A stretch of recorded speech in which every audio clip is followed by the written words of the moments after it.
Students, good morning once again. मैं कमल शर्मा आपका स्वागत करता हूं अपने YouTube channel the Kamal academic coach में। दोस्तों, आज हम फिजिक्स का 10th क्लास का chapter electricity, it's heating and chemical effect का पहला वीडियो आपके सामने लेकर आ रहे हैं। ये क्योंकि चैप्टर थोड़ा सा लेंथी है और बच्चे जो 9th से 10th में आते हैं उनको थोड़ा सा टिपिकल भी लगता है, बट मैं आपको बताऊं, मैं आपको इंश्योर कर दूं इस बात के लिए, चैप्टर बहुत बहुत बहुत इजी है। बस इसको सिंपल सी ट्रिक्स के थ्रू याद रखना है। बहुत सारे ट्रिक्स मैं आपको ड्यूरिंग द वीडियो बताता जाऊंगा याद करने के लिए। रटना नहीं है, चैप्टर को इजीली समझ में आ जाएगा और याद भी हो जाएगा। और मेरी पक्का आपको मैं भरोसा दिला रहा हूं इस बात का कि एक भी क्वेश्चन बोर्ड एग्जामिनेशन में इस चैप्टर का आप गलत नहीं करके आएंगे। ठीक है, बस आपको क्या करना है, आपको पूरी वीडियो को एंड तक देखना है। ठीक है, और अभी अगर आपने मेरा चैनल सब्सक्राइब नहीं किया है तो चैनल को सब्सक्राइब कीजिए, लाइक कीजिए, शेयर कीजिए, बेल आइकन को प्रेस कीजिए, जिससे कि सारे नोटिफिकेशंस आपको मिलते रहें। तो चलिए आते हैं हम चैप्टर के डिस्कशन पे। Electricity, it's heating and chemical effect. देखिए, मैं इस चैप्टर की सबसे बिगनिंग से आपको शुरू कराता हूं। इलेक्ट्रिसिटी वर्ड सबसे पहले कहां से ओरिजिनेट हुआ? क्लास 8th में आपने एक टर्म पढ़ी थी, एक प्रोसेस पढ़ी थी, जिसमें कि हम क्या करते थे, हम दो सब्सटेंसेस को जब रब करते थे तो उन दोनों पे एक चार्ज डेवलप हो जाता था। आई होप आपको याद आ गया होगा कि जैसे cat's fur, ebonite rod, glass rod, silk cloth, ये एग्जाम्पल आपने पढ़े होंगे कि एक जब हम स्केल को, प्लास्टिक के स्केल को जो अपने हेयर से रब करते हैं तो it starts attracting the bits of paper. ये आपने क्लास 8th में पढ़ा होगा। ठीक है, यहीं से हमारा चैप्टर का अंडरस्टैंडिंग का जो लेवल होगा वो डेवलप होगा। इस प्रोसेस का क्या नाम था? अगर आपको याद है बहुत अच्छी बात है, नहीं याद है तो मैं आपको बता देता हूं। इस प्रोसेस को हम इलेक्ट्रिफिकेशन कहते थे। क्या? Electrification. When we rub two substances, then both of them get equally and oppositely charged, and the phenomenon was known as electrification. जब दो substances को rub करते हैं तो दोनों equally और oppositely charge हो जाते हैं। इस प्रोसेस को इलेक्ट्रिफिकेशन कहते हैं। अब बात इलेक्ट्रिफिकेशन तक ही रुक गई थी क्लास 8th में। इससे आगे हम समझ नहीं पाए, या कह लीजिए हमारे सिलेबस में नहीं था कि भाई इलेक्ट्रिफिकेशन होता क्यों है। तो जब हम दो सब्सटेंसेस को रब करते हैं तो इलेक्ट्रॉन्स, क्या? इलेक्ट्रॉन्स एक सब्सटेंस से निकलकर दूसरे सब्सटेंसेस पे चले जाते हैं। और ये बात हमको पहले से पता है कि जो सब्सटेंस इलेक्ट्रॉन लूज करता है वो पॉजिटिवली चार्ज हो जाता है, जो गेन करता है वो नेगेटिवली चार्ज हो जाता है। ठीक है, तो व्हेन वी रब to substances, both of them get equally and oppositely charge due to the flow of electrons from one substance to another, and this phenomenon is known as electrification. अब यहां पर हमने एक बात करी इलेक्ट्रॉन्स की। भाई इलेक्ट्रॉन जब जाते हैं तो ऐसा क्या हो जाता है कि एक पर चार्ज आ जाता है, दोनों पे चार्ज आ जाता है, क्या होता है ऐसा? तो जब इलेक्ट्रॉन्स मूव करते हैं, सपोज कीजिए हम एक किराए के मकान में रहते हैं। अब हमारा मकान मालिक हमसे कहता है भाई आप मकान खाली कर दीजिए। Then what will happen? हम अपना सारा सामान इकट्ठा करेंगे और नए घर में शिफ्ट हो जाएंगे। यही तो होगा कि अपना सामान छोड़ देंगे। तो in the same way, when electron move from one substance to another, it carries a charge with them and it is known as electric charge. क्या बताया कि when electron move from one substance to another, it carries a charge with it and this charge is known as electric charge. Electric charge को हम लोग Q से represent करते हैं। किससे? Q। इलेक्ट्रिक चार्ज को Q से रिप्रेजेंट करते हैं और इसका फॉर्मूला होता है Q equals to N into E, where N is the number of electrons and E is the charge on an electron. एक इलेक्ट्रॉन पर जितना चार्ज होता है। और मुझे पता है रिसेंट में भी हमने क्लास 9th में ये पढ़ा है कि एक इलेक्ट्रॉन पर कितना चार्ज होता है, that is equal to minus का 1.6 into 10 to the power -19 coulomb. क्या? माइनस का 1.6 into 10 to the power minus 19 coulomb. This is the charge present on an electrode. तो यहां से हम कितना इलेक्ट्रिक चार्ज मूव करेगा एक सब्सटेंस से दूसरे सब्सटेंस पर जब इलेक्ट्रॉन मूव करते हैं फ्रॉम वन टू अनदर। मान लीजिए 10 इलेक्ट्रॉन मूव करते हैं तो क्या हो जाएगा, Q equals to 10 into 1.6 into 10 to the power minus 19। Answer will be 1.6 into 10 to the power minus 18 coulomb. ठीक है, तो इस तरीके से आपको एक न्यूमेरिकल मिल सकता है इस वाले पर्टिकुलर फॉर्मूले से, Q equals to N into E। ठीक है, समझ में आया होगा आपके। आगे बढ़ते हैं, इलेक्ट्रिक चार्ज की यूनिट क्या होती है। तो इलेक्ट्रिक चार्ज की यूनिट मैंने अभी आपको बताई, coulomb. Coulomb is the unit of electric charge. ठीक है, सारी टर्म्स एक दूसरे से कनेक्टेड आएंगी, आप देख सकते हैं। इलेक्ट्रिफिकेशन बताया मैंने, वहीं से इलेक्ट्रिक चार्ज आपको बताया, इलेक्ट्रिक चार्ज को Q से रिप्रेजेंट करते हैं, इसकी यूनिट कूलम होती है। ये बेसिक चीजें हैं, याद रखनी है आपको। ठीक है, अगला पॉइंट आता है अपना इलेक्ट्रिक करंट। इलेक्ट्रिक करंट देखो बड़ा सिंपल सा है। इलेक्ट्रिक करंट का फॉर्मूला याद कर लेते हैं हम। इलेक्ट्रिक करंट का फॉर्मूला होता है, इलेक्ट्रिक करंट को I से रिप्रेजेंट करते हैं, I is equal to Q over T, Q upon T। ठीक है, जब कभी भी किसी भी क्वांटिटी में हम टाइम से डिवाइड करते हैं, किससे, टाइम से, तो उसकी डेफिनेशन कैसे बनाते हैं, जैसे आपने 9th क्लास में पढ़ा होगा, P equals to W upon T, और उसकी डेफिनेशन आपने क्या बताई थी, the rate of work done. In the same way the rate of flow of charge, the rate of flow of charge from one substance to another is known as electric current. ठीक है, electric current की unit क्या होती है, इसकी होती है coulomb per second, या इसी को हम कह सकते हैं एम्पियर। क्या कह सकते हैं, ampere. The rate of flow of charge from one substance to another is known as electric current flowing through the conductor या फ्लोइंग थ्रू द सब्सटेंस। और फॉर्मूला क्या हो गया, I equals to Q over T, unit क्या हो गई, coulomb per second, जिसी को हम क्या कहते हैं, एम्पियर। और इसको मेजर करते हैं एक इक्विपमेंट के द्वारा जिसको हम कहते हैं अमीटर। अमीटर से एक क्वेश्चन एग्जाम में आता है कि why ammeter is always connected in series to the circuit. तो इसका आप एक सिंपल सा आंसर याद रख सकते हैं, क्या, ammeter is always connected in series to the circuit because the amount of electric current does not change in series, number 1। दूसरा, ammeter has a very low resistance, it does not affect the flow of electric current through the circuit. ठीक है, ये दोनों point आप याद रख सकते हैं। इसका आंसर आप लिख देंगे, आपको पूरे 1 नंबर में आएगा तो 1 नंबर, 2 में आएगा तो 2 नंबर मिल जाएंगे। ठीक है, ओके, आगे बढ़ते हैं हम लोग। इसकी यूनिट मैंने आपको बताई एम्पियर। अगर आप इस फॉर्मूले को देखें, I is equal to Q upon T, तो यहीं से एक चार्ज का एक नया फॉर्मूला बन जाएगा। क्या, चार्ज का क्या फॉर्मूला बन जाएगा, Q equals to I into T। तो कई बार क्या होता है एग्जामिनेशन में, टाइम दे रखा होता है, इलेक्ट्रिक करंट दे रखा होता है, और चार्ज निकालना होता है कि how much charge is flowing from one substance to another. तो आप यहां से इस फॉर्मूले से चार्ज को फाइंड आउट कर सकते हैं। ठीक है, अगला पॉइंट अपना आता है 1 कूलम 1 एम्पियर। देखिए ये डेफिनेशंस एग्जामिनेशन में सबसे ज्यादा पूछी जाती है थ्योरी में। Define 1 coulomb, define 1 ampere. अब बच्चे क्या करते हैं, इनको रटने में लगे होते हैं। हमको रटना नहीं है, हमको सिर्फ क्या करना है, फॉर्मूला लिखना है। जैसे 1 कूलम, अब 1 कूलम हमें पता है किसकी यूनिट है, कूलम, चार्ज की यूनिट है, और चार्ज का फॉर्मूला हमारे सामने लिखा हुआ है Q equals to I into T। ठीक है, Q की वैल्यू 1 कब होगी, जब करंट 1 एम्पियर होगा और टाइम भी 1 सेकेंड होगा, बिकॉज 1 इंटू 1 इक्वल्स टू 1 है ना।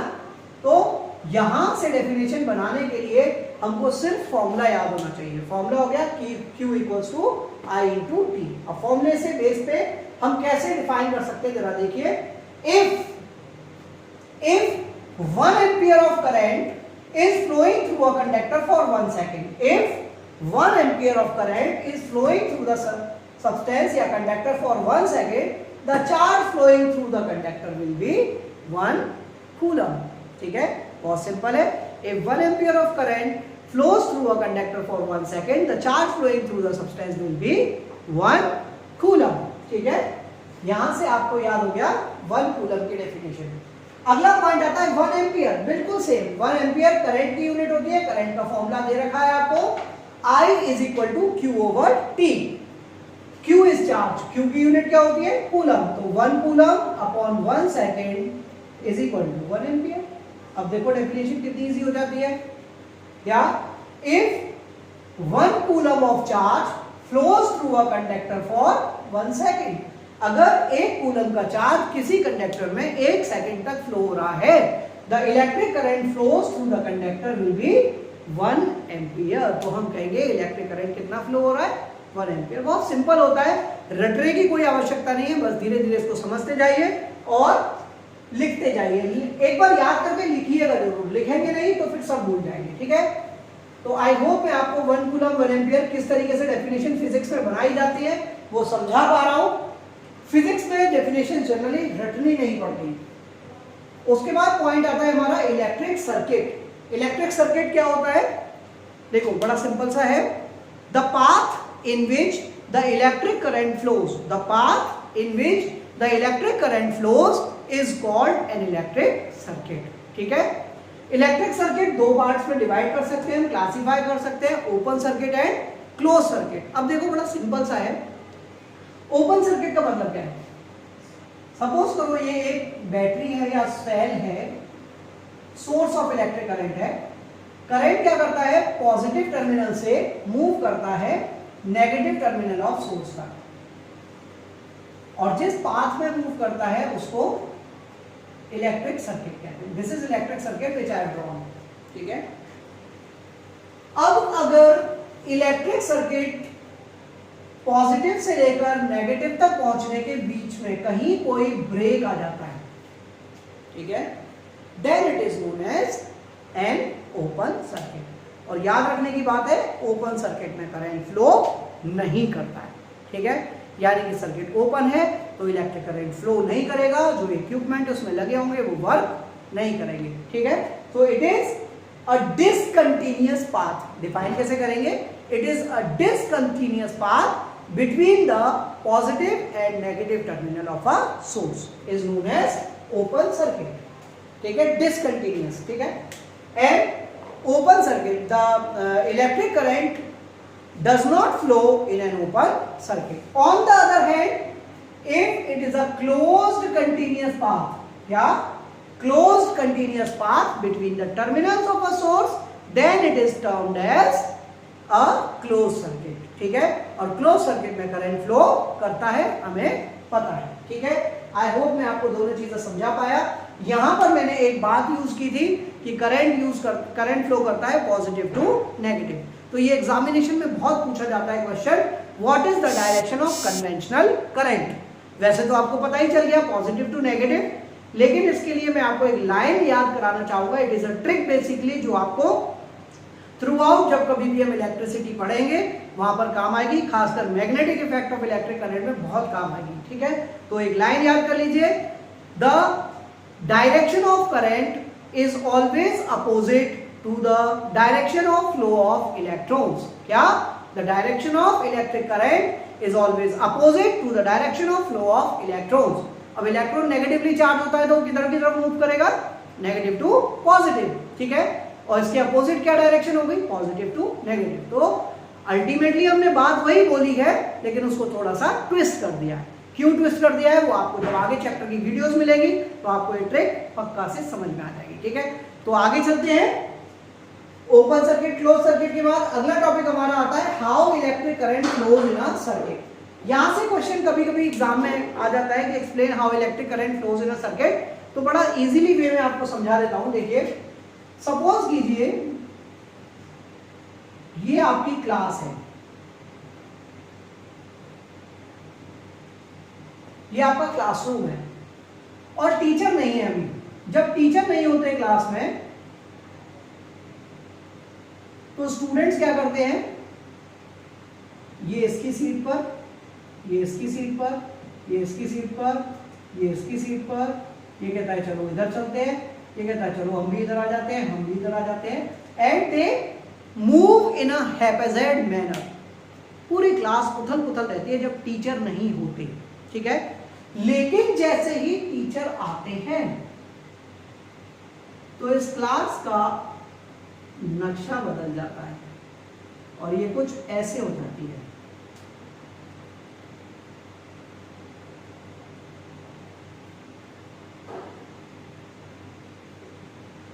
जैसे ही टीचर ने क्लास में एंटर किया, क्लास का नक्शा चेंज हो गया। सारे के सारे स्टूडेंट प्रॉपरली अपने सीट्स पर बैठ जाते हैं और जैसे ही टीचर फोर्स अप्लाई करते हैं, मतलब पढ़ाना शुरू करते हैं, तो सारे बच्चे मिलकर पढ़ना शुरू कर देते हैं।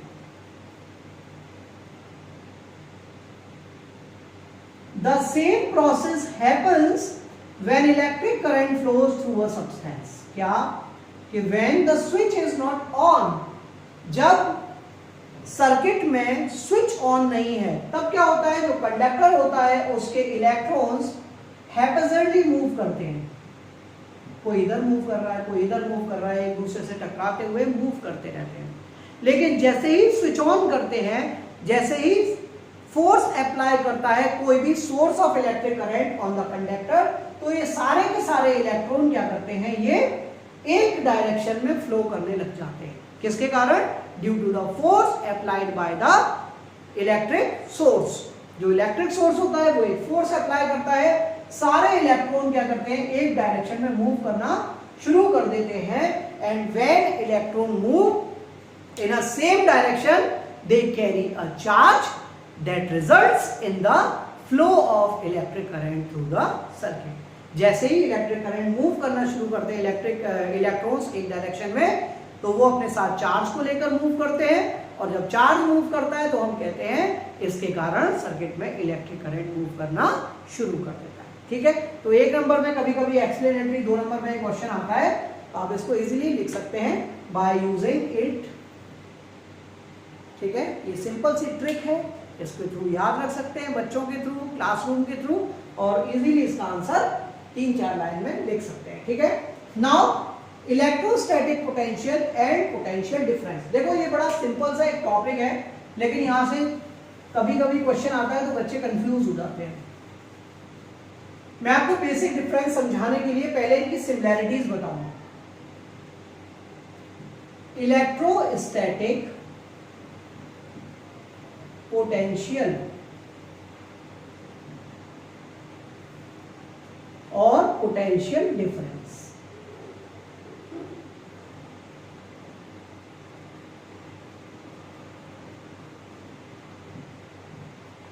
Electrostatic potential and potential difference. देखो पहले सिमिलैरिटीज समझ लेते हैं। इसको रिप्रेजेंट करते हैं V से, कैपिटल V से, इसको भी कैपिटल V से रिप्रेजेंट करते हैं। इसका फॉर्मूला होता है V equals to W upon Q, इसका भी फॉर्मूला होता है V equals to W upon Q। इसकी यूनिट होती है वोल्ट, इसकी भी यूनिट होती है वोल्ट। इसको मेजर करते हैं वोल्ट मीटर से, इसको भी मेजर करते हैं वोल्ट मीटर से। There are so many similarities but a very little difference. तो वो डिफरेंस हमको समझना बहुत जरूरी है। पहले इनकी डेफिनेशन समझते हैं। क्या? सबसे पहले इलेक्ट्रोस्टैटिक पोटेंशियल की बात करते हैं। डेफिनेशन होती है, it is the amount of work done in bringing a unit positive charge from infinity to some point. क्या? Amount of work done in bringing unit positive charge from infinity to some point is called electrostatic potential. जबकि potential difference में क्या होता है? It is the amount of work done in bringing unit positive charge from one point to another in a conductor. ठीक है, तो एक पे क्या है, इन्फिनिटी से किसी पॉइंट तक लाने में जितना काम करते हैं, किसको लाने में, यूनिट पॉजिटिव चार्ज को लाने में, वो इलेक्ट्रोस्टैटिक पोटेंशियल कहलाता है। जब मैं इन्फिनिटी वर्ड यूज कर रहा हूं, इसका मतलब है the point which is located so far away from the particular point. It is in the same वे कि कोई टीचर क्लास में पढ़ाते हैं और बहुत सारे स्टूडेंट्स पढ़ रहे होते हैं।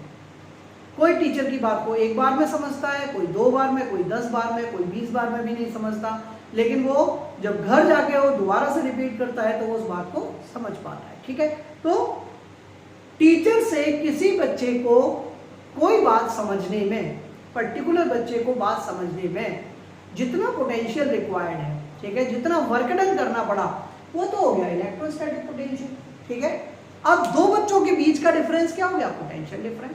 अब इसको फिजिक्स के लैंग्वेज में दोबारा एक बार कह देते हैं, it is the amount of work done bringing unit positive charge from infinity to some point is called electrostatic potential, while it is the amount of work done in bringing unit positive charge from one point to another in a conductor, ठीक है।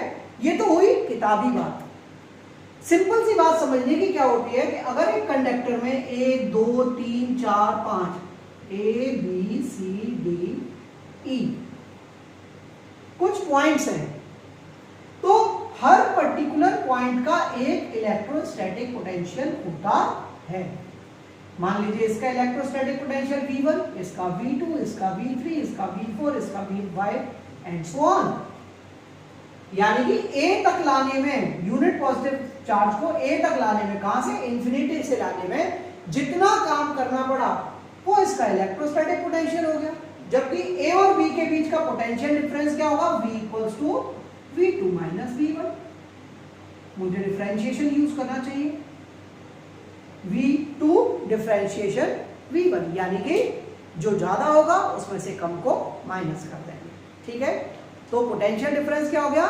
It is the amount of work done in bringing unit positive charge from one point two another in a conductor, यानी कि दो points के electrostatic potential difference का, electrostatic potential का जो difference होता है उसे हम पोटेंशियल डिफरेंस कहते हैं। एक बार और याद करने की बात होती है कि अगर किसी सर्किट में V2 minus V1 equals to 0 होगा, यानी कि पोटेंशियल डिफरेंस क्या होगा? 0, तो इस सर्किट में इलेक्ट्रिक करंट फ्लो नहीं करेगा। सपोज कीजिए आप सभी की नॉलेज भी उतनी ही है जितनी मेरी, तो मैं आपको क्या सिखा पाऊंगा? 0। इन द सेम वे अगर पोटेंशियल डिफरेंस किसी सर्किट में 0 होता है तो उस सर्किट में इलेक्ट्रिक करंट फ्लो नहीं करता, ठीक है। अब यहां पर मैंने कुछ टर्म यूज करी थी, जैसे वोल्ट मीटर, वोल्ट। तो वोल्ट क्या होती है? Volt is the SI unit of potential difference या इलेक्ट्रोस्टैटिक पोटेंशियल। इसका फॉर्मूला बताया था W upon Q, where W is the work done and Q is the charge, ठीक है। ऐसा यूनिट वोल्ट मेजर करते हैं इसको, वोल्ट मीटर एक इक्विपमेंट होता है उसके थ्रू, और वोल्ट मीटर को हमेशा सर्किट के पैरेलल में जोड़ा जाता है। ये भी क्वेश्चन एग्जाम में आता है। क्यों जोड़ा जाता है? बिकॉज पैरेलल में वोल्टेज कभी भी चेंज नहीं होता, सेम रहता है, ठीक है, और उसका हाई रेजिस्टेंस होता है, तो ये जो करंट होता है, अमाउंट ऑफ करंट को ये अफेक्ट कर सकता है सर्किट में, इसलिए हमेशा इसको पैरेलल में जोड़ा जाता है, ठीक है। तो यहां तक मैं समझता हूं आप सभी को मैं समझा पाया। इससे आगे की बात करते हैं 1 वोल्ट। अब 1 वोल्ट की डेफिनेशन देख लीजिए जरा क्या होती है। इसको पोटेंशियल डिफरेंस के टर्म्स में हम लोग लिखेंगे 1 वोल्ट। अब मैंने क्या बताया था कि डेफिनेशन रटनी नहीं है। 1 वोल्ट के लिए वोल्ट का फॉर्मूला पता होना चाहिए पोटेंशियल डिफरेंस का, V equals to W upon Q। जब वर्क डन होगा 1 कूलम, चार्ज होगा 1 जूल वर्क डन होगा, चार्ज होगा 1 कूलम, तो पोटेंशियल डिफरेंस क्या होगा? 1 वोल्ट होगा। अब इसको अपनी लैंग्वेज में हम लोग लिख सकते हैं क्या? दो तरीके से मैं आपको बताता हूं। 1 volt is the potential difference across the ends of a conductor if 1 joule work is done in bringing 1 coulomb of charge from its one point to another। अगर 1 कूलम चार्ज को किसी कंडक्टर में एक पॉइंट से दूसरे point तक ले जाने में 1 जूल वर्क करना पड़ेगा, तो उसका पोटेंशियल डिफरेंस क्या होगा? 1 वोल्ट होगा, है ना। ऐसे भी कह सकते हैं if 1 joule work is done in bringing 1 coulomb of charge from one point to another in a conductor, its potential difference will be 1 volt, या potential difference across its end will be 1 volt, ठीक है। तो यहां से आप लोग याद कर सकते हैं। लैंग्वेज आप अपनी यूज कर सकते हैं, कोई जरूरी नहीं है आप बुकिश लैंग्वेज लिखें। आपको बनाना आना चाहिए डेफिनेशंस को, ठीक है। तो 1 वोल्ट भी मुझे लगता है मैं आपको समझा पाया, electrostatic potential 1 volt. Now types of substances, देखिए on the basis of the tendency of a substance to allow the electric current to pass through them, there are various types of substances। बहुत से substances की tendency होती है वो easily electric current को पास होने देते हैं, कुछ की होती है कितनी भी मेहनत कर लो उसमें इलेक्ट्रिक करंट पास नहीं होता। तो इस टेंडेंसी के बेस पर बहुत सारे टाइप ऑफ सब्सटेंसेस होते हैं। जैसे सबसे पहले हम बात करते हैं कंडक्टर्स। तो कंडक्टर्स क्या होते हैं? The type of substance which allow the electric current to pass through them easily are called conductors। ऐसे सब्सटेंसेस जो इलेक्ट्रिक करंट को इजीली पास हो जाने देते हैं उन्हें हम क्या कहते हैं? कंडक्टर्स कहते हैं, ठीक है। जैसे all the metals are very good conductor of electric current। Can you name any non-metal which is a good conductor? सोचिएगा, आंसर कीजिएगा, ठीक है। Now insulator, insulators क्या होते हैं? The substances which do not allow the electric current to pass through them। कितनी भी मेहनत कर लो इलेक्ट्रिक करंट पास नहीं होता, ऐसे सब्सटेंसेस को हम क्या कहते हैं? इंसुलेटर्स कहते हैं, ठीक है। जैसे कि non metals like wood, plastic, ठीक है, rubber, they are the poor conductor of electricity, that means they are insulators. कुछ सब्सटेंसेस होते हैं सेमी कंडक्टर। सेमी कंडक्टर मतलब which partially allow the electric current to pass through them, specific condition में कोई electric current को पास हो जाने देते हैं। ऐसे सब्सटेंसेस को हम क्या कहते हैं? सेमी कंडक्टर्स कहते हैं, जिनका एग्जांपल होता है, क्या होता है? मेटलॉइड्स। जैसे आजकल सोलर सेल्स में सिलिकॉन का यूज होता है, तो silicon is a kind of semi conductor, ठीक है। सुपर कंडक्टर अपने कोर्स में नहीं है, इसका एग्जाम्पल एक आप ढूंढेंगे, आपके लिए असाइनमेंट है, मैं आपको इसकी डेफिनेशन बता देता हूं। Super conductors are generally insulators. Super conductor insulator ही होते हैं, लेकिन जब इनको एक लो टेम्परेचर पर रखा जाता है, बहुत लो टेम्परेचर पर रखा जाता है, then they start behaving like conductors. ऐसे सब्सटेंसेस को हम सुपर कंडक्टर्स कहते हैं, ठीक है। एक example, that is not super conductor basically, लेकिन अपने समझने के लिए आप याद कर सकते हैं कि लकड़ी जो होती है वो क्या होती है? इंसुलेटर। लेकिन बारिश के दिनों में लकड़ी कैसी हो जाती है? मॉइस्ट। तो क्या तब हम इससे किसी इलेक्ट्रिक सोर्स को छू सकते हैं? नहीं छू सकते। क्यों नहीं छू सकते? Because then this become the conductor of electric current. तो ऐसे ही सुपर कंडक्टर्स होते हैं, जब उनको लो टेम्परेचर पे रखा जाता है तो वो एक कंडक्टर की तरह बिहेव करते हैं, और ऐसे सब्सटेंसेस को हम सुपर कंडक्टर कहते हैं। एग्जांपल आपको खुद देखना है, अपने कोर्स में नहीं है वैसे सुपर कंडक्टर, ठीक है। यहां से आगे हम बढ़ते हैं, तो नया पॉइंट है हमारे लिए कूलम्स लॉ। कूलम्स लॉ से बुक में हमारे में बोला जाता है आउट ऑफ सिलेबस, लेकिन कभी कभी क्या होता है, एक क्वेश्चन आ जाता है, बड़ा ही सिंपल है।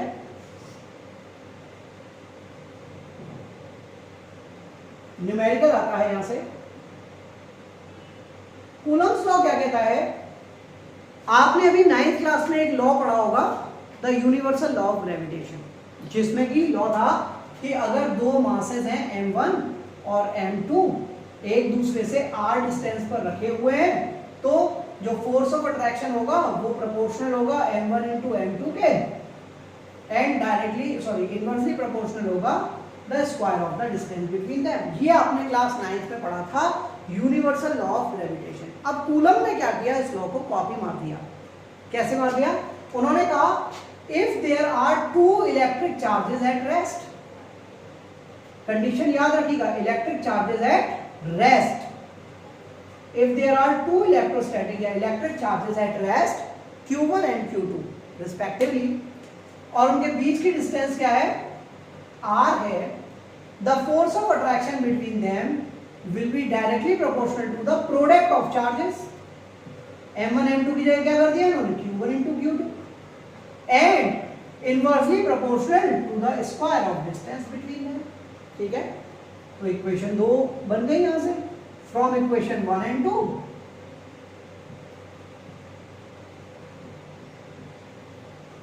F is proportional to Q1 into Q2/R², या फिर प्रोपोर्शन साइन हटाते हैं तो कांस्टेंट लगाते हैं तो हमें कह सकते हैं F equals to K Q1 into Q2/R²।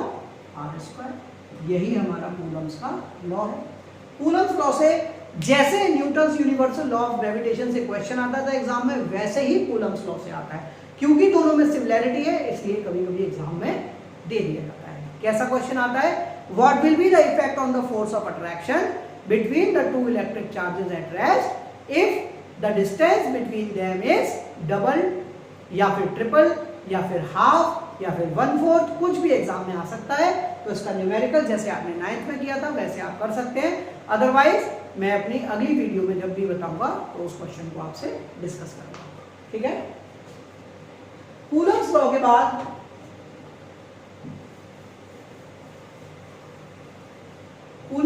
बाद ओम्स लॉ।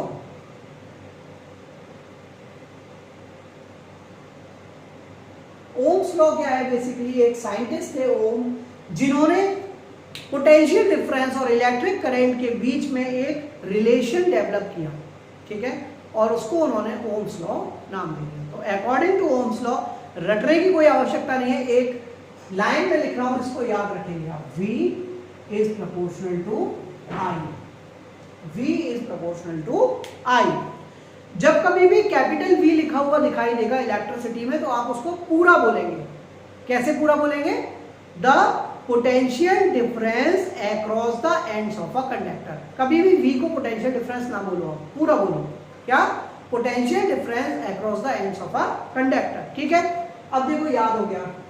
इसको क्या कहा हमने, potential difference across the ends of a conductor. इसको क्या कहते हैं, इज डायरेक्टली प्रोपोर्शनल किसके, to the electric current flowing through the conductor.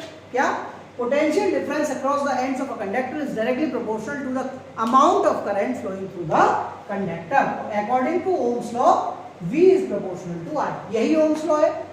Further जब हम प्रोपोर्शनल साइन हटाते हैं तो V कांस्टेंट लगाते हैं तो V equals to I R। R क्या है, R is a constant called resistance। क्या कहते हैं R को, resistance of a conductor. R is a constant. ठीक है, रेजिस्टेंस क्या होता है, the tendency of a substance to oppose the flow of electric current flowing through it. जैसे हम होते हैं, हम क्या करते हैं, किसी भी चीज को, किसी भी चेंज को रेजिस्ट करने की कोशिश करते हैं, है ना। मम्मी कहती है 5 बजे उठ जाओ, नहीं। कहते हैं थोड़ी देर पढ़ लो, नहीं अभी थोड़ी देर बाद। मोबाइल छोड़ दो, थोड़ी देर बाद छोड़ेंगे। तो हम क्या करते हैं, रेजिस्ट करते हैं चीजों को। तो ऐसे ही किसी भी सब्सटेंस की टेंडेंसी होती है to oppose the flow of electric current passing through it. This tendency is known as resistance. ठीक है, तो ये रेजिस्टेंस किसका ज्यादा होगा, किसका कम होगा, कंडक्टर्स का रेजिस्टेंस कम होता है और इंसुलेटर्स का रेजिस्टेंस बहुत ज्यादा होता है। ठीक है, याद रखिएगा। यहां से एक रेजिस्टेंस का फॉर्मूला भी बन सकता है, R इक्वल्स टू V/I, और इसकी यूनिट क्या हो जाएगी, V की यूनिट क्या होती है, वोल्ट, और I की यूनिट एम्पियर, वोल्ट पर एम्पियर, या इसी को साइंटिस्ट ने नाम दे दिया ओम। क्या नाम दे दिया, ohm, which is represented by a Greek letter omega. किससे रिप्रेजेंट करते हैं, ओमेगा। ठीक है, तो रेजिस्टेंस क्या हो गया, the tendency to oppose the flow of electric current passing through a substance and its unit is ohm। ठीक है, and it is represented by a Greek letter omega। ठीक है, आगे बढ़ते हैं। 1 ओम की डेफिनेशन क्या बनेगी, 1 ओम आप देख सकते हैं, R की वैल्यू 1 कब होगी, जब potential difference across the conductor will be 1 volt and the amount of current passing through it will be 1 ampere। Again रटने की कोई आवश्यकता नहीं पड़ी। क्या, the potential difference, if the potential difference across the ends of a conductor is 1 volt and 1 ampere of current is passing through its ends, then the resistance of the conductor will be 1 ohm. 1 ohm is the resistance of that conductor whose potential difference is 1 volt and 1 ampere of current is passing through it. मैंने आपको दो तरीके से definition बोल कर बताई. Language आपकी हो सकती है, तरीका वही रहेगा डेफिनेशन बनाने का, रटने की आवश्यकता बिल्कुल भी नहीं पड़ेगी. ठीक है, इससे अगला पॉइंट डिस्कस करते हैं.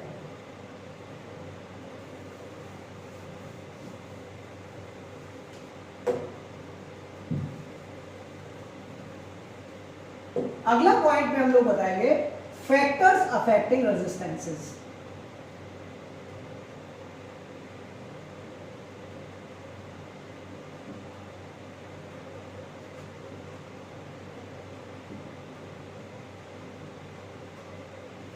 Factors affecting resistance of a conductor. तो याद रखिए रेजिस्टेंस किस किस चीज पे डिपेंड करता है. Number 1, it is directly proportional to the length of the conductor.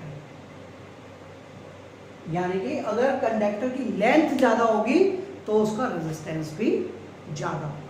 ठीक है, अगर लेंथ ज्यादा है तो रेजिस्टेंस भी ज्यादा होगा. Number 2, resistance of conductor is inversely proportional to the area of cross section of a conductor. Area of cross section मतलब मोटाई. अगर किसी कंडक्टर की मोटाई ज्यादा होगी तो उसका रेजिस्टेंस कम होगा. इनवर्सली प्रोपोर्शनल मतलब अगर एक ज्यादा होगा तो दूसरा कम होगा. ठीक है, तो अगर मैं कहता हूं कि एरिया ऑफ क्रॉस सेक्शन ज्यादा है, कोई वायर मोटा है तो उसका रेजिस्टेंस कैसा होगा, कम होगा. ठीक है, और अगर कोई वायर पतला है तो उसका रेजिस्टेंस बहुत ज्यादा होगा. ठीक है, तीसरी चीज हम कह सकते हैं it is also proportional to the time, sorry temperature. अगर टेम्परेचर ज्यादा होगा तो रेजिस्टेंस भी किसी सब्सटेंस का इंक्रीज होता है ना. इसीलिए आपने देखा होगा कि गर्मी के दिनों में जो हमारी लाइन होती है, इलेक्ट्रिक लाइंस, वो ज्यादा डैमेज होती है. क्यों? क्योंकि रेजिस्टेंस बढ़ जाता है, वायर गर्म हो जाता है और गर्म होकर मेल्ट हो जाता है. ठीक है, तो टेम्परेचर बढ़ने पर भी रेजिस्टेंस इंक्रीज हो जाता है. और चौथा होता है nature of material. Nature of material, ये मैंने क्या बताया था, टेम्परेचर. ये मैंने बताया था आपको एरिया ऑफ क्रॉस सेक्शन.